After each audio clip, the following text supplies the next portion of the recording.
હું હિરેન મહેતા સ્વાગત કરું છું આપ સૌનું ગ્રામર ફોર ગુજ્જુસમાં, જે આપણે વાત કરશું વ્યાકરણની. સૌથી પહેલા તો હું આ વિડીયોની શરૂઆત કરવા માંગીશ એક આભારની લાગણી દર્શાવવાની સાથે, કારણ કે અત્યાર સુધી જે શોર્ટ્સ મેં બનાવ્યા હતા એમાં ફટાફટ 30, 40 કે 60 સેકન્ડ 90 સેકન્ડ્સમાં મારે વિડીયો ફિનિશ કરવાનો રહેતો હતો. પણ મારા તમામ સબસ્ક્રાઇબર્સને, મારા વ્યુઅર્સને, મારી ઉપર પ્રેમ જોડવાવાળા, લાઇક્સ આપવાવાળા, કમેન્ટ્સ કરવાવાળા બધા મારા મિત્રોને હું ખૂબ ખૂબ દિલથી ધન્યવાદ કહું છું. આજના વિડીયોની આપણે શરૂઆત કરશું મોટિવેશનથી, પ્રેરણાથી.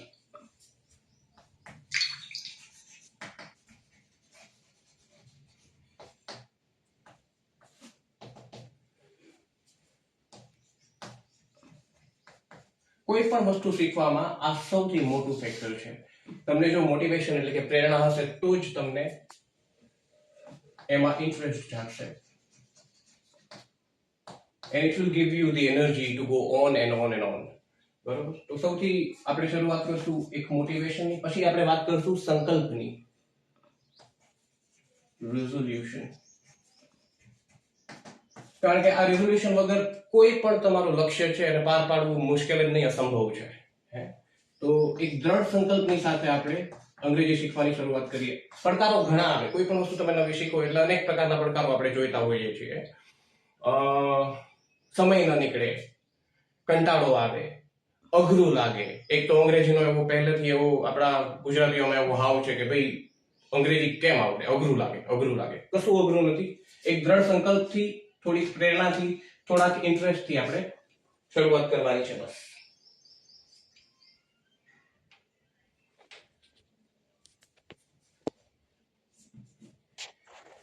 હવે વાત કરશું આપણે સ્ટ્રેટેજીની.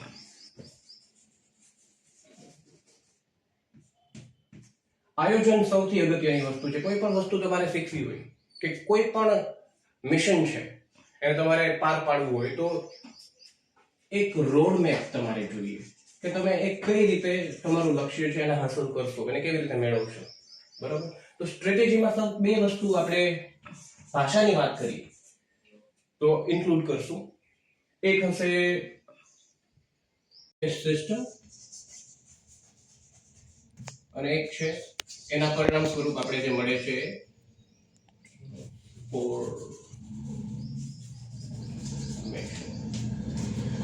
સિસ્ટમ એટલે કે પદ્ધતિ અને ટ્રાન્સફોર્મેશન એટલે કે પરિવર્તન. મિત્રો, મારી ઈચ્છા કંઈક આવી છે કે આપણે સમય જોયા વગર એકદમ પાયાના તત્વોથી જ વ્યાકરણ શીખવાની શરૂઆત કરશું. એટલે કે એક સિસ્ટમ હું એપ્લાય કરીશ કે જેનાથી મારા જેટલા દર્શક મિત્રો છે એ બધાને સરળમાં સરળ રીતે વ્યાકરણની હું સમજ પાડી શકું. બરોબર? તો પદ્ધતિમાં આપણે એક્સપ્લેનેશન,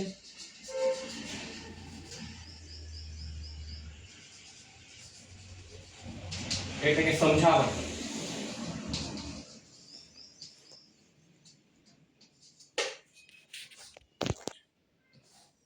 પછી વાત કરશું આપણે એક્સરસાઇઝ અને છેલ્લે વાત કરશું આપણે સિલેક્શન. બરાબર? સમજાવટમાં આપણે કેની સમજ પાડશું તો કે ગ્રામરની ટર્મિનોલોજીસની, વ્યાકરણને લગતી ટર્મ્સ શું છે, એમની વ્યાખ્યા શું છે, એનું આપણે કેવી રીતે એપ્લિકેશન ઇમ્પ્લિકેશન કરી શકીએ વાક્ય પ્રયોગમાં વગેરે વગેરે જગ્યાએ. બરાબર? એક્સરસાઇઝ એટલે કે મનોયત્નો, જે તમે કેટલું સમજ્યા છો અને જે કંઈ પણ કચાશ હશે, જેટલી પણ એમાં ખોટ હશે, એની આપૂર્તિ કેનાથી થશે તો કે એક્સરસાઇઝ. એક્સરસાઇઝ એટલે બીજું કંઈ નહીં, સ્ટડી, અભ્યાસ. અને અભ્યાસ વગર કોઈ પણ વસ્તુ સંભવ જ નથી. બરોબર? અને છેલ્લે છે સિલેક્શન પ્રેક્ટિસ. સિલેક્શન પ્રેક્ટિસ એટલે શું તો કે તર્જુમો એટલે શું તો કે અનુવાદ.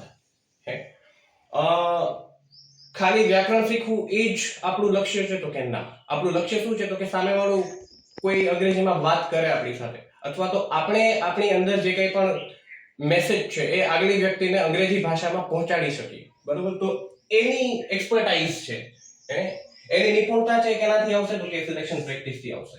તો મારા જે સેશન્સ છે એ આગળ આ 3 તબક્કામાં હું વિભાજિત કરવાનો છું. Step 1, step 2, step 3.